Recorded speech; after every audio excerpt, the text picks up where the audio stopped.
خانقاہ ربانیہ نقشبندیہ روحانی مولد پیر مفتی احسن محمود نقشبندی صاحب۔ اس لیے حضور پاک صلی اللہ علیہ وسلم مجھے آپ کو کیا پیغام دے رہے ہیں؟ فرمایا اعظم نکاح برکتن ایسر مولدن، سب سے برکت والا نکاح کون سا ہے؟ فرمایا جس کے اندر آسانیاں ہوں۔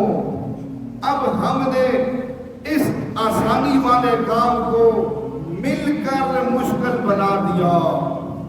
اس دور میں سب سے مشکل کام ہے نکاح کرنا، شادی کرنا، سب سے مشکل بنا دیا۔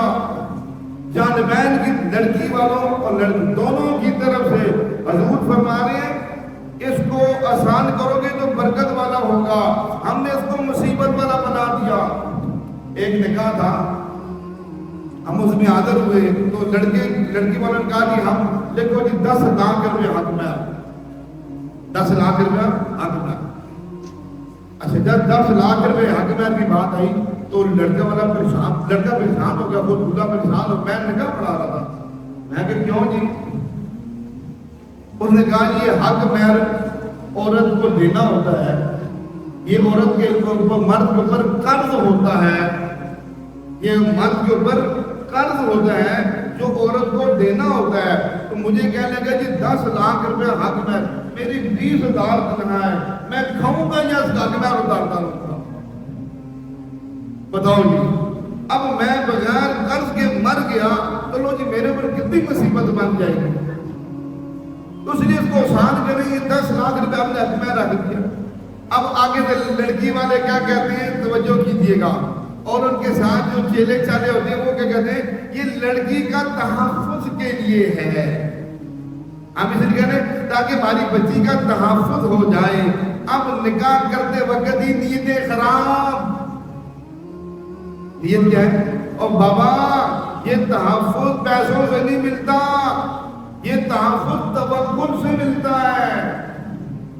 آپ جب اپنے دل کا ٹکڑا 10 لاکھ میں بیچ رہے ہیں، آپ اپنے دل کے ٹکڑے کا سودا ایک مکان کے ساتھ کر رہے ہیں، ایک زمین کے ساتھ کر رہے ہیں، یہ تحفظ مانگتے ہیں۔ آپ اللہ کے بھروسے پر دیں، اللہ کے بھروسے پر، یا اللہ تیری امانت تیرے سپرد۔ اس لیے اللہ فرماتے ہیں، جو اللہ فرماتے ہیں ہمیں اس پہ شک ہوتا ہے، ہم معاشرے کو دیکھتے ہیں۔ اللہ کیا فرما رہے ہیں؟ مجھ پہ توکل کر کے کام کرو۔ وَمَن يَتَوَكَّلْ عَلَى اللَّهِ فَهُوَ حَسْبُهُ۔ قیامت تک آنے والے سنو رب اعلان کر رہے ہیں جس نے مجھ پہ بھروسہ کیا میں رب اس کے لیے کافی ہوں، کہیں بھی پریشانی نہیں ہونے دوں گا۔ ہم رب پہ بھروسہ نہیں کرتے، ہم 10 لاکھ پہ، ہم زمینوں پہ، ہم پلانٹوں پہ، ہم ان چیزوں پہ بھروسہ کر کے بیٹھے ہوئے۔ بھائی جان ہم نہیں کریں گے جب تک اتنا معیار نہیں ہوگا۔ اب میرے بیٹے کا نکاح ہوا ختم بخاری کے موقع پر، ہم نے مجھے کہتے ہیں آپ لکھیں ایک کمرہ فلانا بات ہوئی۔ میں نے کہا یہ کمرہ تو بھی میرے پاس بھی نہیں ہے، میں بھی مدرسے کے مکان میں رہ رہا ہوں، کمرہ تو میرے پاس بھی نہیں ہے، میں بیٹے کو کہاں سے کمرہ لے کر دوں؟ بھائی ملکیت نہیں ہے، الحمدللہ بنایا سارا خود ہے، لیکن اس کی ملکیت نہیں ہم رکھی کہ ہم مالک ہیں، یہ وقف ہے۔ بھائی کہاں سے کمرہ لکھے؟ پھر ان کو اب جب 10,000 روپے حق مہر میں نکاح ہوا تو ہماری طرف سے بھی لوگ پریشان تھے، ان کی طرف سے پریشان تھے کہ اتنے چھوڑے مہر میں نکاح ہو گیا۔ یہ کس طرح کے لوگ ہیں؟ کیونکہ لوگوں کے دلوں میں غلط خیالات، گندگیاں بھری ہوئی ہیں۔ یہ تحفظ کے لیے حق مہر ہوتا ہے، یہ بچی کا تحفظ ہے، یہ اس کا فلانا ہے، اس کی وجہ سے یہ اس کو طلاق نہیں دے گا، اگر طلاق دے گا تو اس کو دینا پڑے گا۔ اس خوف سے یہ ساری زندگی اگر آپس میں نہ چل سکے تو ساری زندگی وہ بچی تڑپ کر زندگی گزار دیتی ہے۔ وہ نہیں طلاق دیتا، کہتا جاؤ لیں گے تو خلا لے لو۔ جب خلا لینے کے لیے جائے گی، خلا کی پہلی شرط ہے حق مہر معاف کرو، تمہیں تب خلا ملے گا۔ وہ خلا لینے کے لیے نہیں جاتی، اگر خلا لیتی تو 10 لاکھ چھوڑنا پڑتا ہے، یہ طلاق نہیں دیتا، اگر طلاق دی تو 10 لاکھ دینا پڑے گا۔ اسی وجہ سے کر کے اس کی زندگی ساری اجیرت اور تڑپ کے اندر، تکلیف کے اندر گزر جاتی ہے۔ کیوں ایسا ہو رہا ہے؟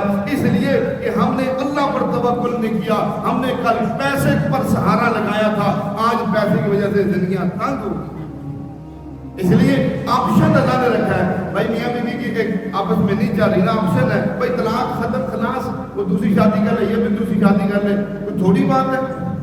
وہ اللہ تو باتیں کر رہے. حضور نے فرمایا کہ حلال چیزوں میں ناپسندیدہ طلاق ہے, لیکن جب ایک آپس میں رشتہ نہ چل رہا ہو تو آپشن شریعت دیا, ختم کرو, لڑکی ادھر کرے لڑکا ادھر کرے, کہانی ختم. لیکن اس حق مہر کی وجہ سے وہ ساری زندگی بچی تڑپتی رہتی ہے. اب بلاؤ جنہوں نے کہا تھا بچی کا تحفظ ہے, یہ تم تحفظ دے رہے ہو, یہ تم نے تحفظ دیا.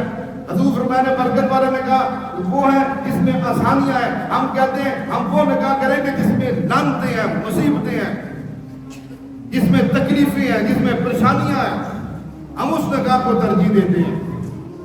اب الحمدللہ کچھ لوگوں کو پتہ ہے, کچھ کو پتہ ہی نہیں ہے. نہیں پتہ, میں اس لیے بتا رہا ہوں کہ ہمیں عملی نمونہ بننا ہے. مجھے بھی بننا ہے, آپ کو بھی بننا ہے. ہم عملی نمونہ بنیں گے, میدان میں اتریں گے, اس وقت بات سامنے آئے گی. جب ہم بھی میدان میں اتریں گے تو پھر کس کو اتاریں گے میدان میں؟ فرشتوں کو کہیں گے بھائی تم سنت طریقے پر عمل کرو, ہم تو دنیا داری پہ چل رہے ہیں, ہم نے تو لوگوں کو خوش کرنا ہے, کیونکہ لوگ منہ دیکھتے ہیں, لوگ جی منہ دیکھتے ہیں, اس لیے ہم نے لوگوں کو خوش کرنا ہے. ہم دنیا داری پہ, آپ دینداری, آپ فرشتوں تم دینداری کرو. ہم نے اس چیز کو, اب لفظ برات پنجابی میں برات کہتے ہیں, وہ اردو میں برات کہتے ہیں, پنجابی کے اندر جنج کہتے ہیں. آج ساڑھے بچے کی جنج ہے, آج ہم اس کو برات, لیکن یہ دونوں لفظ برات نہ قرآن سے ثابت, نہ حدیث سے ثابت, نہ صحابہ کی زندگی سے ثابت. یہ دونوں لفظ ہندوؤں کی ناپاک تہذیب سے ثابت. اس برات کے اندر اتنی خرافات, اگر میں وہ خرافات بیان شروع کر رہا ہوں تو 3 گھنٹے اس میں لگ جائیں گے. اتنی خرافات ہے برات کے اندر. لیکن اب بتائیے کون ایسا ہے دلیر جو کہے جی میں برات کے بغیر بیٹے کی شادی کروں گا؟ ہاں, جو شریعت لفظ دیا وہ رخصتی کا دیا. کیا دیا؟ رخصتی کا دیا. شریعت ہمیں برات کا لفظ نہیں دیا, ہمیں رخصتی کا لفظ دیا. کہاں سے ملا؟ رحمت کائنات صلی اللہ علیہ وسلم نے حضرت علی کرم اللہ وجہہ کو بتایا, او حیدر کرار آپ نے رخصتی کرنی ہے, آج حضور میں تیار ہوں, کہا جاؤ پہلے گھر کا سامان تیار کر کے آؤ, بوری بستر سیدھا کرو, پھر آؤ کہ الگ سارا سامان تیار کر کے ضروریات زندگی, چولہا, برتن, سارا کچھ جو ہم بیٹی کو دیتے ہیں نا جہیز کی صورت میں, وہ انہوں نے خود تیار کیا اور آ کر چلا دیا. حضور میں نے سارا کچھ تیار کر دیا. حضور نے فرمایا اچھا اب جاؤ, مغرب کی نماز پڑھ کے خاتمہ کو بلایا, خاتمہ ادھر آ. خاتمہ ہی فرمایا آپ پکڑو میری بیٹی, میرے لخت جگر خاتون جنت سیدہ فاطمہ الزہرا کا ہاتھ پکڑو, جاؤ علی کے دروازے پہ قریبی گھر تھا, دستک دینا, اندر سے آواز آئے گی کون؟ کیا سرکار دو جہاں وجہ کائنات نے آپ کی امانت بھیجی ہے, آپ کی امانت دینے کے لیے آئی ہوں. دروازہ کھلے گا, فاطمہ کو اندر کرنا, وہیں سے واپس آ جانا, وہیں سے. بتاؤ میری اور آپ کی بیٹیاں خاتون جنت سے بڑھ کر ہے. ہمیں شرم کرنی چاہیے, خدا کی قسم ہمیں شرم کرنی چاہیے اس موقع پہ. ہم دیکھیں میری اور آپ کی بیٹی خاتون جنت سے بڑھ کر ہے. ہم جتنے یہ کنجر خانے سارے کرتے ہیں, بناتے لے کے جاتے ہیں, پھر لڑکی والے ہوٹل کو کراتے ہیں, یہ گھر میں جگہ تھوڑی ہے, گنجائش نہیں ہے, ہوٹل کو کراتے ہیں, پھر ہوٹل کی بے حیائیاں, ہوٹل کی بے پردگیاں, فلانی وہ اکلا تھا پوری داستان. پھر یہ جہاں پر لڑکے والے نہ ایک جیسی بی ایڈ ہونی چاہیے, فیگو ڈالے ہونے چاہیے, سارے کالے رنگ کے ہونے چاہیے, رنگ برنگی گاڑیاں نہیں ہونی چاہیے. اس دن میں نے فیس بک پر دیکھا 25 گاڑیاں ایک طرح کی, آگے لمبی جو گاڑی ہوتی ہے جو بسی میں کھڑی ہوتی ہے وہ تھی, اور پیچھے ساری ایک جیسی سفید گرینڈیاں گاڑی. جناب یہ برات جا رہی ہے جناب, 25 گاڑیاں ایک جیسی ساری. یہ ساری خرافات, ساری حرام کاریاں, ساری بدکاریاں ہمارے اندر پائی جاتی ہیں. اس لیے ہمیں نمونہ, میں آپ کروں, ہمیں نمونہ بننا ہے. ہم نہیں بنیں گے تو فرشتوں کو نہیں ہم بنا سکتے, وہ چیز سے پاک ہے. الحمدللہ آج کے دن میرے بیٹے میں یاد, میرے بیٹے کی کچھ بھی نہیں ہے, اس کی ہونے والی بیوی کی رخصتی ہے. یہ بیٹھا سامنے, اس کا کچھ بھی نہیں ہے, یہ گھر بھی ہوگا, اس کی رخصتی ہے. اس کے والد صاحب اپنی بیٹی کو رحمت عالم صلی اللہ علیہ وسلم کی سنت مطابق آج عصر کے بعد ہمارے گھر میں چھوڑ کر جائیں گے.